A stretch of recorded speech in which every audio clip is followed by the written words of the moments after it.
Salut la France, ça va? Ok. À mon tour maintenant, je fais une petite vidéo pour vous raconter un petit peu ce qu'on a fait depuis une semaine.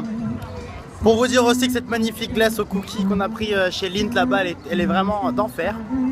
Tout d'abord, là je me trouve en plein cœur de ce qu'on appelle ici le CBD. Le CBD, c'est le Central Business District. C'est l'endroit en fait où tout se passe dans Melbourne. Donc on a des gens de toutes les nationalités qui affluent du coup dans la ville, dans les rues. Les magasins sont pleins, on est samedi. Il y a une ambiance de fou et là c'est Noël, donc c'est incroyable parce que tout le monde est en short et en t-shirt. Mais pourtant on voit des sapins bien décorés. D'ailleurs je vais vous en montrer un, regardez. Il est là-bas derrière moi.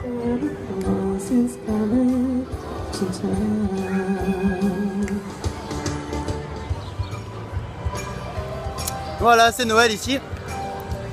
Et tout le monde en profite, il fait très beau. C'est parfait.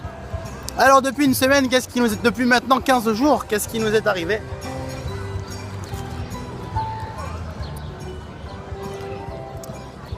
On est arrivé dans cette ville un petit peu pas à l'improviste quand même parce qu'on a préparé notre arrivée. Ou est-ce qu'on... Non, même pas où est-ce qu'on allait dormir. On est arrivé en freestyle, il était 23 h. Dans cette immense ville, on a trouvé une petite auberge de jeunesse dans laquelle on a passé 3 superbes jours. Ensuite, on est parti vivre chez un Australien. Pas mal du tout, pas mal du tout. On a pu un petit peu découvrir comment vivaient les Australiens en pleine semaine, on va dire. Et découvrir quelles sont leurs habitudes quotidiennes. Et ensuite, on est parti direction une autre auberge de jeunesse vraiment d'enfer parce que tout est... comment vous dire, le petit déj est gratuit déjà, ça évite de le dépenser parce que la ville coûte très très cher. Mais comme nous on est en euros ici, enfin nous avons des euros, eux ils ont des dollars, nous sommes quand même relativement gagnants et les prix sont pas non plus déments par rapport à nous, donc pas de soucis de ce côté. D'autant plus que moi j'ai trouvé un petit job qui consiste à vendre des panneaux solaires dans des quartiers de Melbourne. Donc il faut que je toque aux portes des gens et qu'avec mon anglais je me débrouille de vendre mes panneaux solaires. Des fois ça marche, des fois ça marche pas. Pour l'instant c'est plus ça marche pas que ça marche, mais bon, j'essaye de faire mieux, je parle avec les gens, j'apprends l'anglais, je pratique beaucoup. Et donc voilà, j'espère faire au mieux et plus je vends de panneaux, plus je gagne de sous. Mais j'ai quand même un salaire de base, ne vous en faites pas, bien que je pense pas continuer ce travail non plus tout le temps parce que 6 heures à marcher sous le soleil dans ces quartiers, c'est pas trop pour moi. Et en plus ma petite chérie elle me retrouve le soir complètement, mais montre-toi, ça va, n'aie pas peur, on les connaît, c'est nos amis. Elle me retrouve complètement brisée quoi, donc je peux pas m'occuper d'elle comme il faut, si vous voyez ce que je veux dire. Non, allez, fini les bêtises. Ensuite, que vous dire de plus?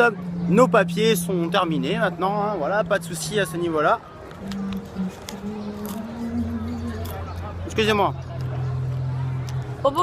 Mais la ville, alors la ville elle est tellement grande qu'on n'a pas encore fini. Là, on voulait aller voir les stades mais on n'a pas eu le temps. La semaine prochaine on va faire un tour dans les stades de Melbourne parce qu'il y a un stade pour chaque sport. Le stade de soccer, le stade de l'AFL.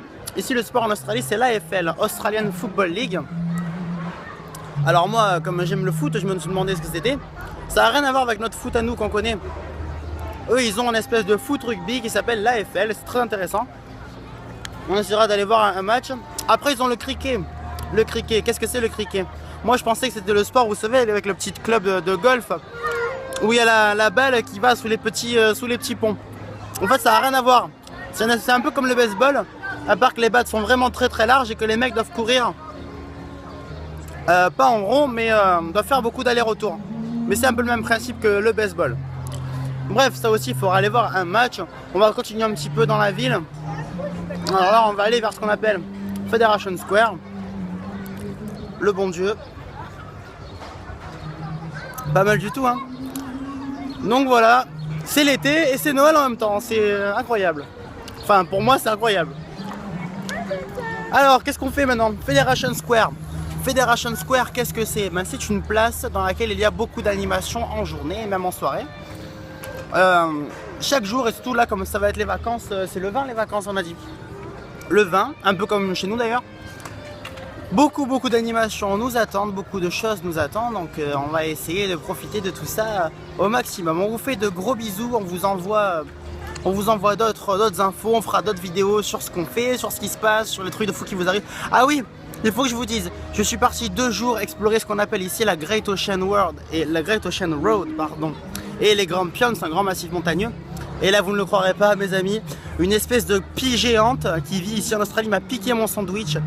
J'ai acheté un bon sandwich au poulet, je mangeais tranquillement sur mon banc. J'ai tourné la tête 3 secondes, ce gros oiseau m'est tombé dessus, il m'a piqué mon sandwich, il est parti. Incroyable. Voilà, c'était la petite blague pour finir cette vidéo. Voilà, on vous fait de gros bisous et on espère que tout va bien en France et que Monsieur le Président ne fait pas trop de bêtises. Allez, ciao ciao.